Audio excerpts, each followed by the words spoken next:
Hello and welcome. This is my playthrough of Deus Ex.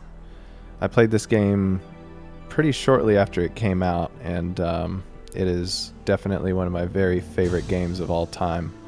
I think what it does so well that sort of resonated with me personally was just the player choice, the freedom that it gives you. I guess it's technically an RPG. I guess when I played this, I wasn't really familiar with an RPG format, but I don't know, I guess it's mostly first-person, like a first-person shooter. I think it was probably one of the very first kind of hybrid FPS slash RPG games that ever came about. But yeah, it just does a very good job of combining those elements, and I guess, you know, it's kind of a common thing these days with things like Skyrim and whatnot, but this was one of the first. I must admit, I've never actually played this game on anything other than easy, even though I've played through this game like, I don't know, 5 or 6 times, but I usually play games just kind of for the experience of it and the story and whatnot, as opposed to like going for a big challenge. But just for the sake of this video, I think I'll go on medium. Just give it a try, just for something new. So yeah, so here's a familiar screen for anyone into RPGs. This is sort of, I guess, the skill level area. I start out with 5,000 skill points.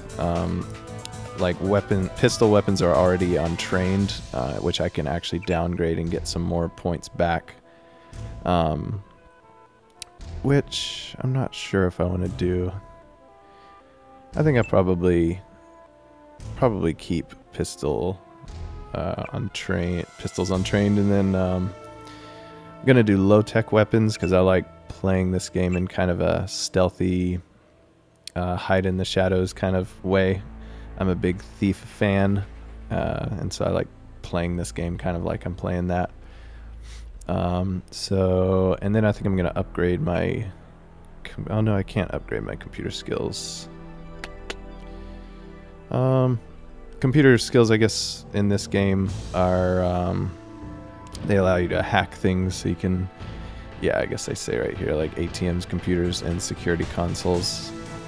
I think, like, generally, you shouldn't be needing that extremely early on, just because you can, if you look hard enough, you can find like the security codes for things. This game does an extremely good job of making sure you can get through the game even if you don't have particular skills, like as long as you're aware of your surroundings, you kind of are willing to search for things. So yeah, I'll just leave, I guess I'll leave it at that. Low-tech weapons and pistols, and just the spare skill points will just build up and I'll be able to upgrade later. So yep, that looks good to me. Let's watch the intro, shall we? Your appointment to FEMA should be finalized within the week. I've already discussed the matter with the senator. I take it he was agreeable? He didn't really have a choice. Has he been infected? Oh yes, most certainly. When I mentioned that we could put him on the priority list for the ambrosia vaccine, he was so willing it was almost pathetic. This plague, the rioting, is intensifying to the point where we may not be able to contain it. Why contain it? Let it spill over into the schools and churches. Let the bodies pile up in the streets. In the end, they'll beg us to save them. I've received reports of armed attacks on shipments. There's not enough vaccine to go around, and the underclasses are starting to get desperate. Of course they're desperate. They can smell their death, and the sound they'll make rattling their cage will serve as a warning to the rest. I hope you're not underestimating the problem. The others may not go as quietly as you think. Intelligence indicates they're behind the problems in Paris. A bunch of pretentious old men playing at running the world. But the world left them behind long ago. We are the future. We have other problems. UNATCO? Formed by executive order after the terrorist strike on the statue. I have someone in place, though. I'm more concerned about Savage. He's relocated to Vandenberg. Our biochem corpus is far in advance of theirs, as is our electronic sentience. And they're ethical inflexibility has allowed us to make progress in areas they refuse to consider. The augmentation project? Among other things, but I must admit that I have been somewhat disappointed in the performance of the primary unit. The secondary unit should be online soon. It's currently undergoing preparation and will be operational within 6 months. My people will continue to report on its progress. If necessary, the primary will be terminated. We've had to endure much, you and I, but soon there will be order again. A new age. Aquinas spoke of the mythical city on the hill. Soon that city will be a reality, and we will be crowned its kings. Not better than kings. Gods. Oh yeah. I love how unashamed this game is about the low-res textures on the character models. Heads up, JC. Your brother Paul is on his way to meet you at the dock. The NSF is raiding the island and shots have been fired. I repeat, find Paul. I will monitor your situation from HQ. Just grabbing some lockpick, or just a lockpick and some binoculars. Welcome aboard, Agent. Paul, I thought you were in Hong Kong. Welcome to the Coalition, JC. I might as well start using your code name.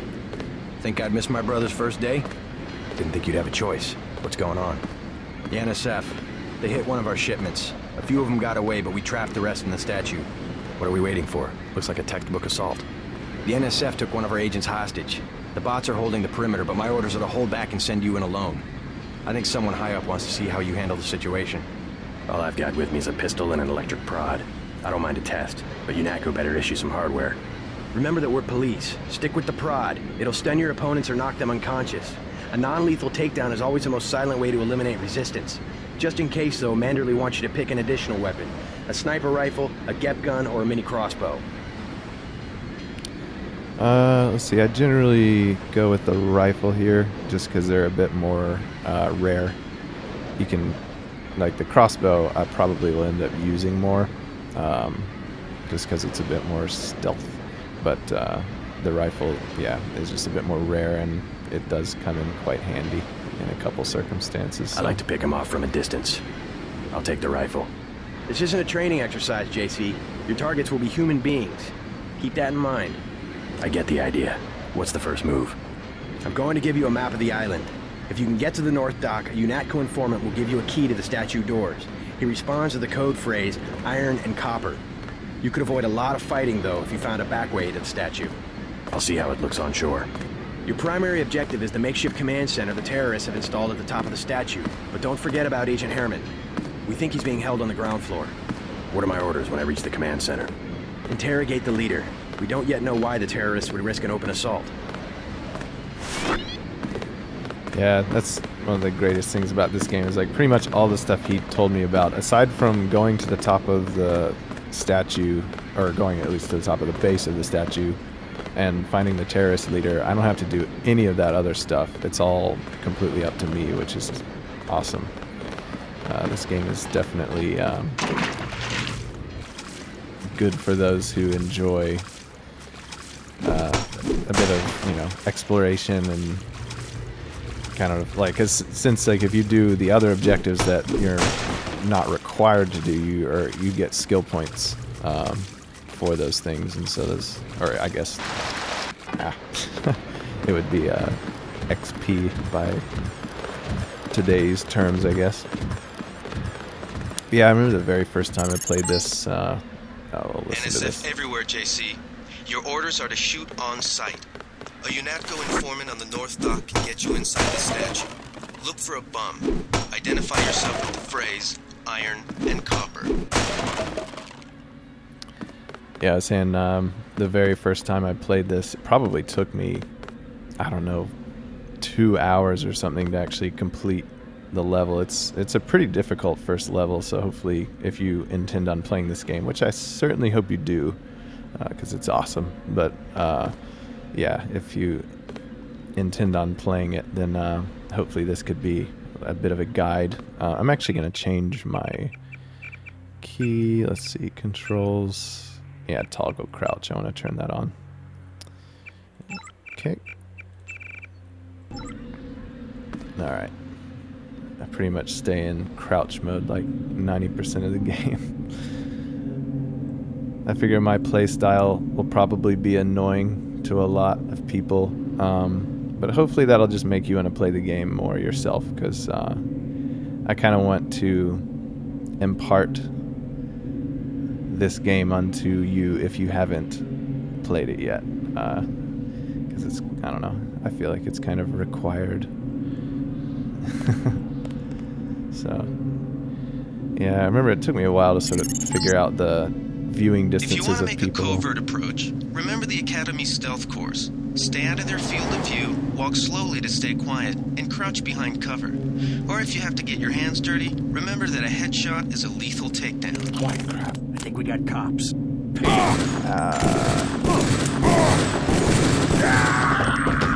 Not a good start.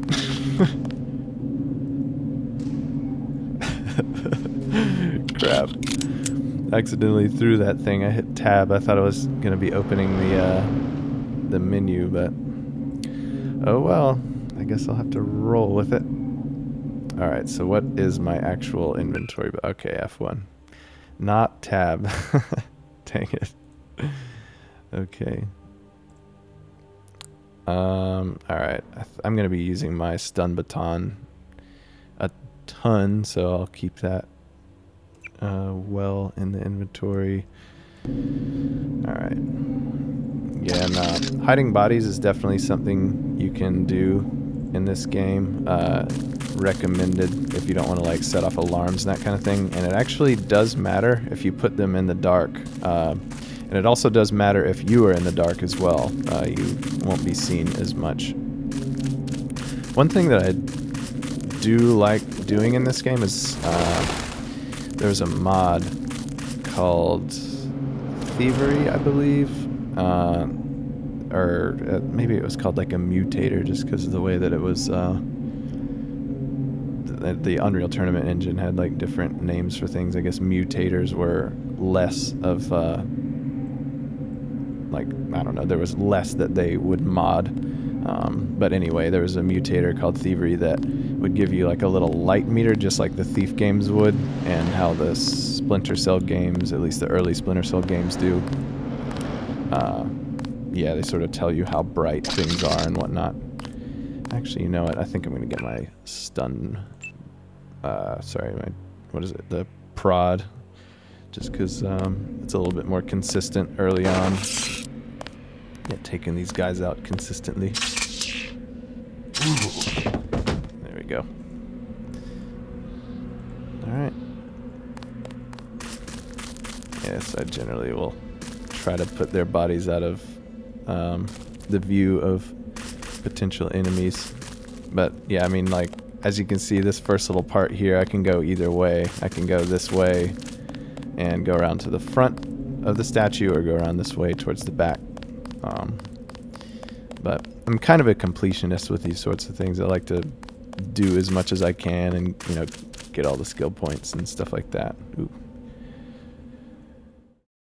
Deus Ex, as well as a ton of other good old games, are available through a website called GWAPHICS.com. Basically, this site's dedicated to breathing life into good old games by making them compatible with more modern versions of Windows, and also making them DRM free, meaning you can load games onto other computers without the need for multiple licenses or serial numbers or having the CD in the drive, etc., etc. Downloading and installing a game from this site literally takes in the minutes or less, depending on the size of the game. Their servers are really fast, and once you have the installer, it's just one little file that you double click, maybe press 3 buttons, and it installs, and it's extremely fast. I decided to team up with them because you can tell just by the way the companies run that they actually care about these old games. If you'd like to support me, go ahead and visit Good Old Games through the link in the description, and if you don't, simply visit goodoldgames.com.